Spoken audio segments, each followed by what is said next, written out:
बिस्मिल्लाहिर्रहमानिर्रहीम। अस्सलाम वालेकुम नाज़रीन। पाकिस्तान से कुछ ताज़ा तरीन और अहम तरीन खबरें लेकर मैं आपकी खिदमत में हाजिर हूँ और आप देख रहे हैं मेरा यूट्यूब चैनल। पाकिस्तान में इस वक्त जो तरीके इंसाफ के रहनुमा और कायद और पाकिस्तान के वाहिद मकबूल तरीन लीडर, बल्कि दुनिया के मकबूल तरीन लीडर इमरान खान को जेल में बंद किया गया। ये जेल पंजाब में वाक़ है और पंजाब के वज़ीर आला जो है वो मियाँ नवाज शरीफ की बेटी हैं। इस वक्त इमरान खान की जान को खतरा भी है और उसके साथ कुछ भी हो सकता है।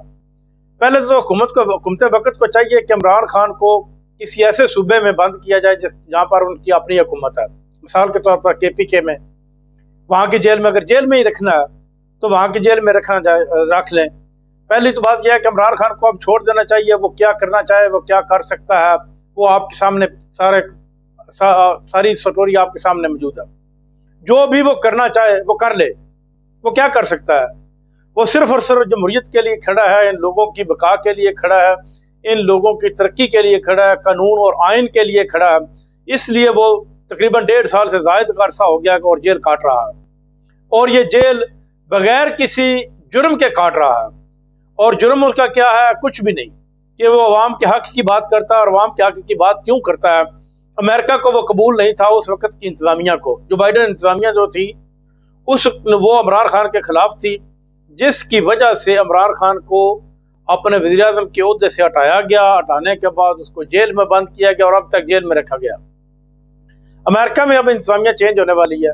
5 नवंबर को अमेरिका में इलेक्शन है और अमेरिका के इलेक्शन जो ही आएंगे तो इस वक्त ये जाहिर हो जाएगा कि कौन अब अमेरिका के पाकिस्तान के वज़ीर आज़म जो है, साबिका वज़ीर आज़म, उसके लिए आवाज़ उठाता है या नहीं उठाता। ये सब वाज़ेह हो जाएगा।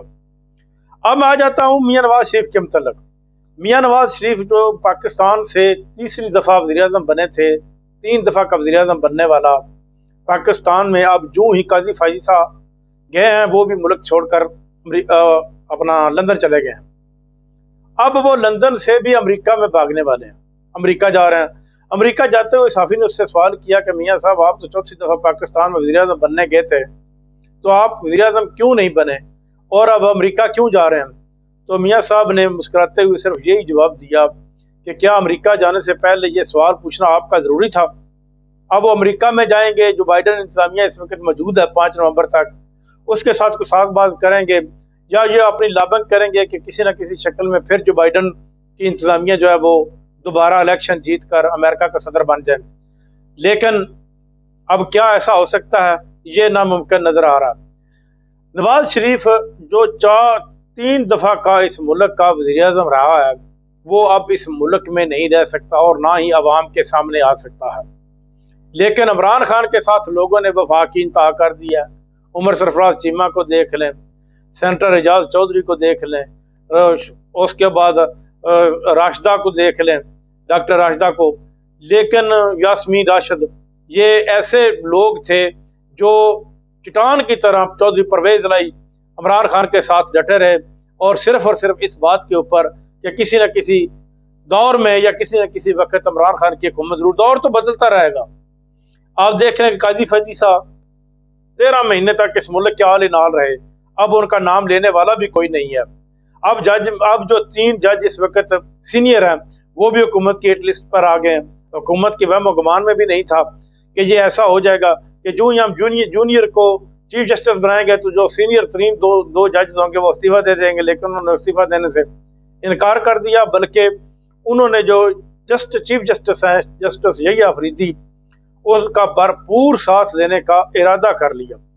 अब इस खौफ के मारे हुकूमत जो है वो 27वीं आईनी तरमीम लाने के लिए तैयारी कर रही है।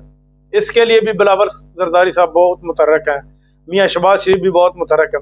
अब मियाँ नवाज शरीफ से पूछना तो ये था कि आपको वज़ीर आज़म चौथी दफ़ा किसने नहीं बनने दिया, जबकि आपके पास सीटें भी ज़्यादा थीं और आप जीते हुए भी थे। जो गो कि आप 47 के तहत जीते थे, लेकिन आपको सीटें दी गई। लेकिन जिन्होंने आपको सीटें दी उन्होंने आपको वज़ीर आज़म क्यों नहीं बनने दिया? ये भी एक राज की बात है। ये किसी दिन भी नवाज शरीफ को वज़ीर आज़म नहीं बनने देंगे। और ये मैं आपको आज बताता चलूँ कि ये जो चीफ ऑफ आर्मी स्टाफ हैं सैयद मुनीर हुसैन शाह, इनकी भी एक्सटेंशन ये अगर इस दौर में हुई, नवाज शरीफ की हुकूमत कायम रही शहबाज शरीफ की, तो इनकी एक्सटेंशन नहीं होगी। इनको रिटायर होना पड़ेगा कि मियाँ साहब किसी सूरत भी आर्मी के किसी चीफ के ऊपर भी इतमाद करने के लिए तैयार नहीं हैं और ना ही वो इतमाद करते हैं। अब आ जाते हैं जरदारी की तरफ। जरदारी हो सकता है कि इनको एक्सटेंशन देने के लिए तैयार हो। मियाँ साहब को वज़ीर-ए-आज़म ना बनने में मेन जो हाथ है वो उसकी अपने ही लोगों का है। उसमें शहबाज शरीफ भी शामिल है, मोहसिन नकवी भी शामिल है, उनकी अपनी बेटी भी शामिल है। अगर फर्ज करो मियाँ नवाज शरीफ वज़ीर-ए-आज़म पाकिस्तान बन जाते तो मियाँ शहबाज शरीफ को वज़ीर-ए-आला पंजाब बनना था। अगर वो वज़ीर-ए-आला पंजाब बनते तो मरियम नवाज किस तरह वज़ीर-ए-आला की कुर्सी को एंजॉय करती?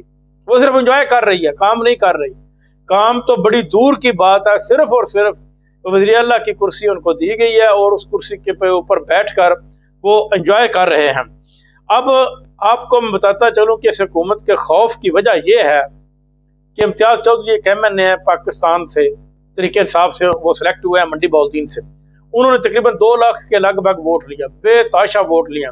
इमरान खान के बाद अगर किसी ने वोट लिया है तो वो सिर्फ और सिर्फ इम्तियाज चौधरी ने लिया।